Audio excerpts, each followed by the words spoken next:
Hello, everybody, and welcome back to another episode of Entrepreneurship Unlocked. Today on our show, we have Jivan Powell. Jivan is the owner of Glint Cleaning Solutions, and today we will learn more about Jivan's entrepreneurial journey. Jivan, thanks so much for joining us today. No problem. It's a pleasure to be here. Thanks for the invite. Yeah, absolutely. And in a little bit of background for all the listeners, Jivan and I, we went to Birmingham City University together, got our master's degrees over there. So that's how we know each other. Worked on a lot of group projects, had a lot of fun times. So yeah, Jivan, excited for to have you on. I've been really looking forward to this one.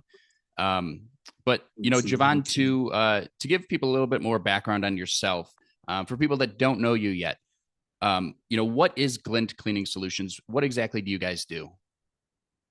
So we are a commercial cleaning and facilities management company. We work with any company from construction to offices, multi-sites. We started vending machines recently also. So any facilities management support. That's Nice, right us. on. Yeah. So, before you got into the business, let's go back a little bit in time. What were you doing, right after university that kind of, I guess, what did you do right after university that got you into the commercial cleaning space? So 2019, 2020, COVID hit. I had a friend who reached out to me. We went to college and uni also together. Um, he hit me up and he said, "All the car washes are closed. Let's buy a van and let's start washing all the cars."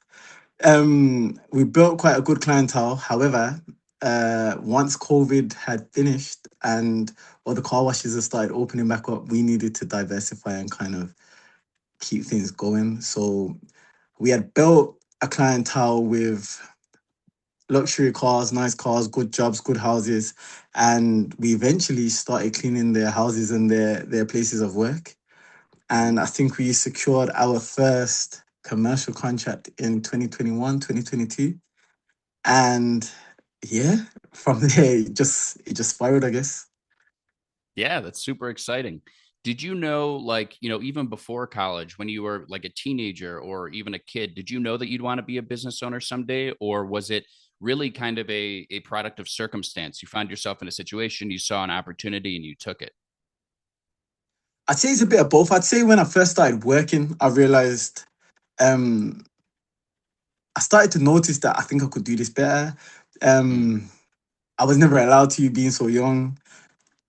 I always spotted a gap of efficiency. I could save some time here. I could save some cost here. I could probably get this done a lot more efficiently, and I think that's where it started. Yeah, right on. That's more often than not, that's what I hear. A lot of the entrepreneurs I've interviewed tell me a very similar thing. They say something along the lines of, I didn't necessarily know I wanted to be a business owner, but then I started working for, a certain type of business and found ways that I could improve it and, start to understand kind of the finances behind the business. And people say to themselves, maybe I could do that. Maybe I could run a business like this. I have enough experience in the space. Think I have an idea of how things, kind of go in this industry. Maybe it's time to take that leap of faith or just educate myself more to get ready for something like that. So, yeah, man, that's really cool. And I mean, it's awesome being, as young as you are, coming right out of school with your master's degree, working, just a short amount of time and then really realizing all of those things very quickly and understanding not only that you want to be a business owner and that you think you can do things well, but understanding how feasible it is, right? That's one big thing, especially with my podcast. That's what I want to do is make entrepreneurship more accessible for people. I think a lot of Definitely. people they think it's a bigger thing than it is. I mean, it's not easy. Don't get me wrong, but I think people believe that there's more barriers to entry than there really are. Especially in Yes. 2026, it's like I run a marketing agency. I just need a laptop and the skill set to make it happen, right? Or in That's your it. That's case, it. yeah, in your case, running a cleaning business, right? You need the cleaning equipment, you need the team, you need the skill set to make it happen. But you can develop those things and you can build those things over time. I So yeah, man, agree. I agree. yeah, I think that's really cool. Yeah, So it really seems impossible until it's done. So once you start doing it, once you dip your toe in there and you put both feet in, it really can just be a downhill effect. Nice and mhm, not, I wouldn't say smooth, but you kind of accept the work, accept the job, and just figure it out along the way. And then once you've done it, make some processes, some SOPs, and go from there. mhm. But give it a try, and don't stop. Yeah, yeah, 100%. Yeah, and the SOPs, that's something that I'm really trying to nail down for my business. I right now it's just me running the company. I have Mhm. plans to hire employees, of course, right? Content people, project managers, salespeople eventually as well. And this is an area that a lot of business owners struggle with is especially solopreneurs, right? They run a business, Yes. all the information for the business is inside their head, and they don't do an effective job of putting that information onto paper to share with their employees, so that way they can actually take a step back from the day to day of the business, focus on growing it, god forbid take a vacation, things like that. So yeah, that's one area of my business that I'm really focused on right now as I'm kind of looking to hire my first employee this year is, okay, what are those standard operating procedures that I'm doing that I'm not even aware of the fact that I'm doing them? They're just in my head. How do I put those onto paper, share those with people in a way that's digestible, understandable? That's when I look at scaling my business, and a lot of entrepreneurs should look at this the same way, is having those standard operating procedures in place and making sure that you're getting the most out of those, and your team is executing them correctly. Like that is one of the fastest ways to scale the business. So definitely something that really resonates with me. um, I do have a question though. So, you mentioned obviously you went from detailing high-end cars to the more commercial cleaning side of things. Two very different businesses, right? People may look at them as very similar, but I'm sure you would tell me, no, Nate, there's a lot of differences actually between cleaning an office and cleaning, a set of vehicles for an individual. When you guys made that pivot, was it uh, were you guys thinking, oh, we have a lot of the cleaning equipment, we can probably do what we're doing with cars with offices, for example, or was it different? Like, what did that transition look like from like a, you know, from your thoughts, I guess? Does that make sense? That makes sense. I think there was two contributing factors. Um, Once COVID has stopped, things have slowed down. That's Mm, one. And also, a client of ours had mentioned if we clean houses like we clean cars, we'd be onto something. So mm, I think that was the start. I think they put the idea in our head, and I guess to kind of keep revenue going to be able to scale, that was the pivot that we made. I think with cleaning, we also it's COVID proof. The cars, it's not that it's with the cars, it's not that it's COVID proof, but I guess with so much competition, with the car washes opening back up, it definitely slowed down. But yeah, I have a theory that if all the cleaners stopped and went on strike for a week, the world would stop. mm-hmm. The reason being, schools wouldn't be able to operate, emergency services wouldn't be able to operate. That's your police, your hospitals, doctors, and your fire brigade. So yeah, a lot of the time cleaners aren't really appreciated, but I do think they are the unsung heroes. So that was another contributing factor. And yeah, I think we even in a recession we'll be able to last. It's a necessity. Everyone needs cleaning. People there are people that care about their cars, but I guess when you're living in a place like Dubai, somewhere that really values cars and they have the market, there's a lot of I'm gonna call them boilers.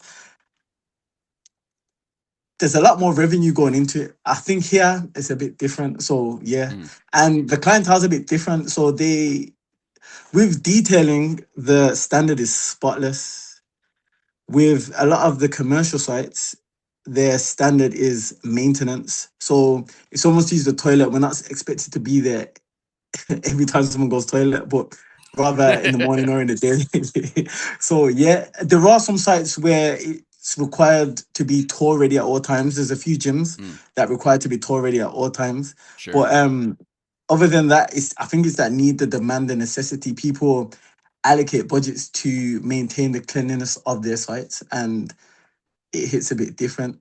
So Mm-hmm. that was one of the main drivers also. Yeah, very interesting stuff. And good for you and good on you for, actually being flexible enough to make that pivot, right? A lot of business owners in that moment would say, no, we detail cars. That's what we do. We don't clean houses, we don't clean offices, we detail cars, right? And they would have stuck to that. But you had the wherewithal to say, we could do both, right? We can expand our revenue streams into new revenue streams and find new ways to make money. And in a way, it also provides security to the business, right? Because by Definitely. diversifying those revenue streams, if something happens to the car cleaning side of the business or the automotive industry in general, if something changes, right? Or if there's this new brand of car washes that, you know, I don't know, provides a detail level of service, but it's, like a, how am I trying to describe this? Like a, like an automated process, right? Like if those types of things happen, if there's competitors in the space that totally change up the game, now you're positioned much more better than you previously were for something like that. You can take that head on and say, okay, that's fine. We can pivot things to the other side of our business. It's not really actually impacting us at the end of the day. Like I said, I think a Definitely, lot of business definitely. owners, they have that ego. They won't make that change because they do things their way. Yeah. So yeah, I think that's great. I think you have to be a bit liquid. You have to follow the money, because Mm-hmm. in essence it's what determines your success, I guess. I understand a lot of people have a passion, but especially when you start taking on stuff, you have to do what's best for those. They have families to take care of, bills to pay. So it's up to us while they're out there working. It's up to us to strategize, think about being secure, think about the next step, and make sure it keeps going. That's why I Totally. guess things like your SOPs are important. When I had some surgery a few years ago, and another pivotal moment for me. Um, we didn't even have much staff at the time. We had, I think, my younger brother working for us, someone else helping out, a family friend, and I made a, I hit like a crossroad where I either figure out a way that this can keep going with and without me, or I stop here. So Mm-hmm. I think having the mindset of this needs to carry on is the best way forward. Life happens, we get sick, people pass away, things around us happen. So I'd say follow the money, make the best decision for the business.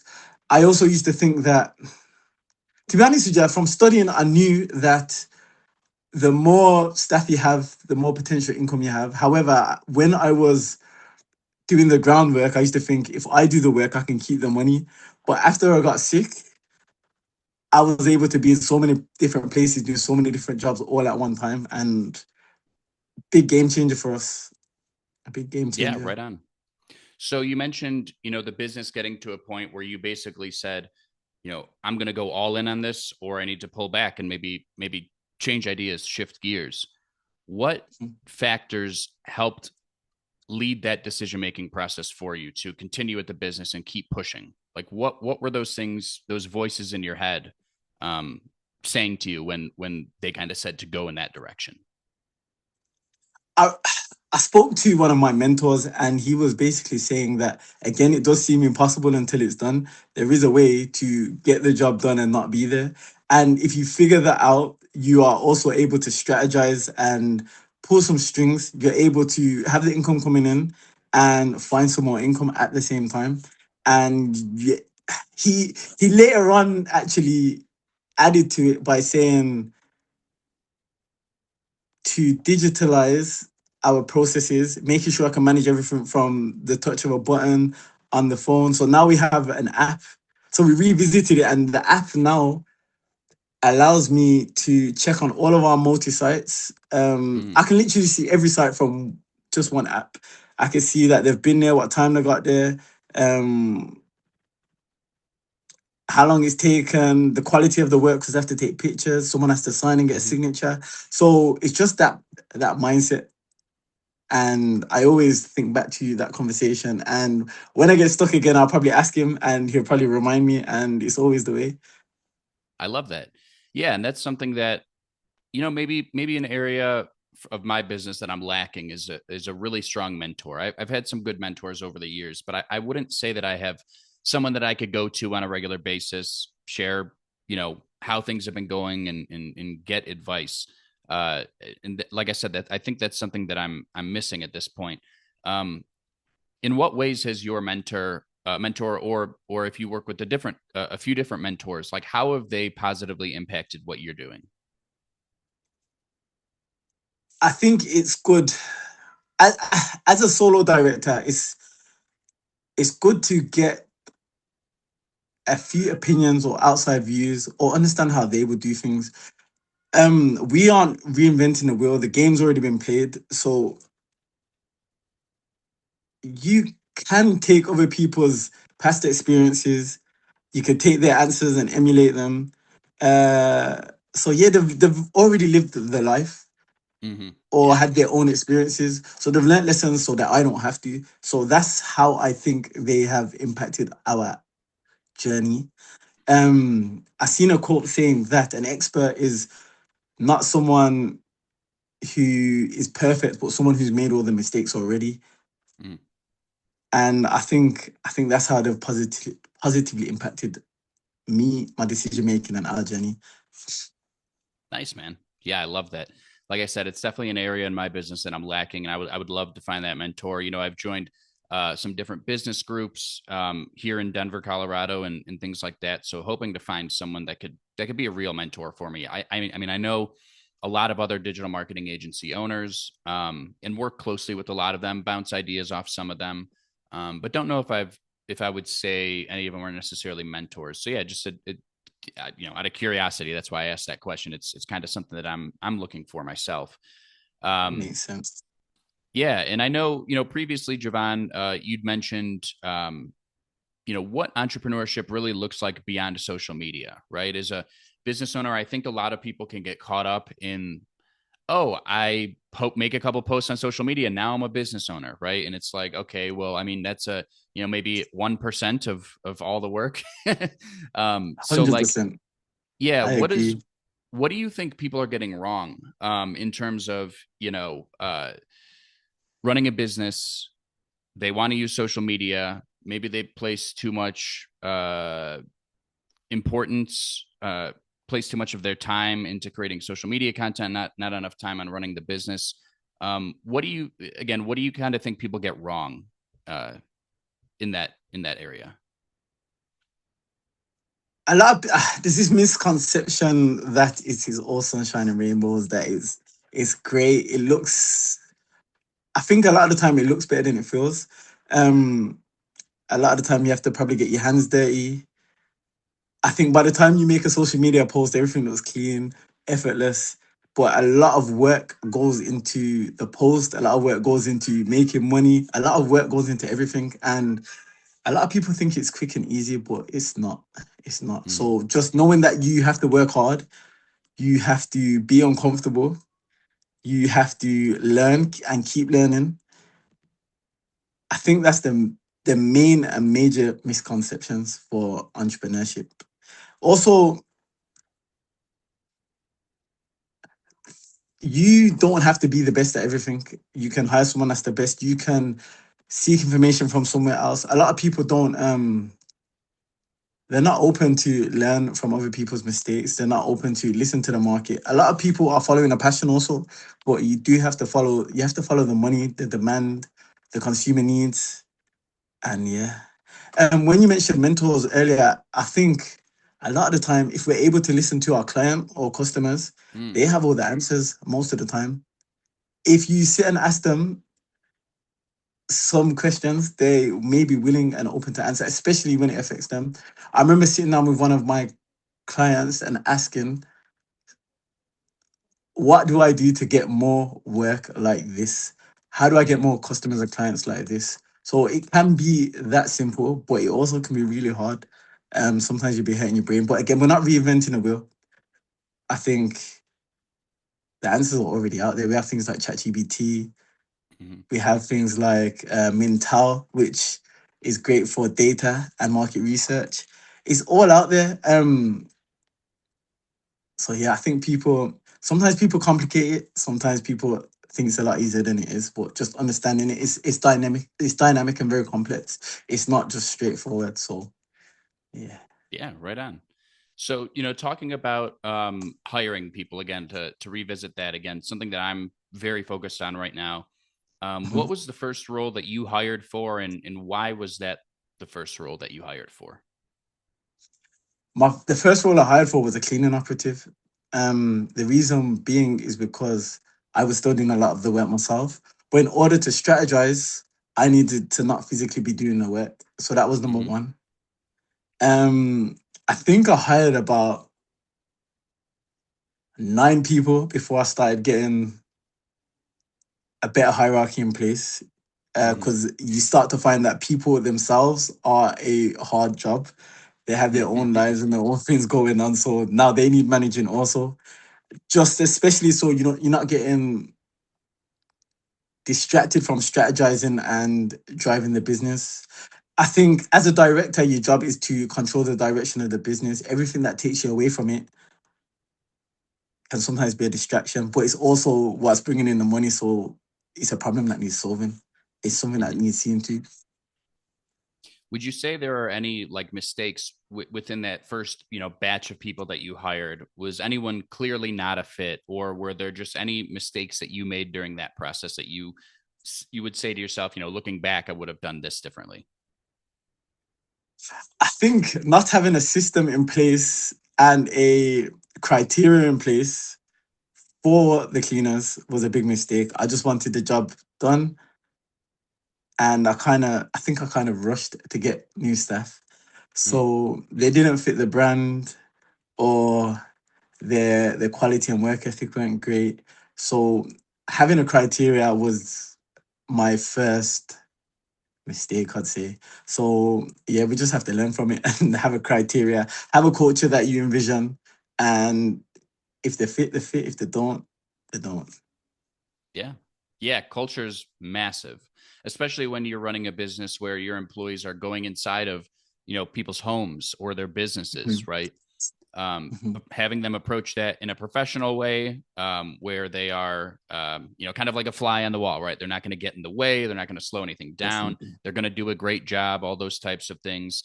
Um, yeah, I would imagine it's extremely difficult to build a culture where you can feel very confident that the full team is all bought in. They're all on board, thinking in a very similar way.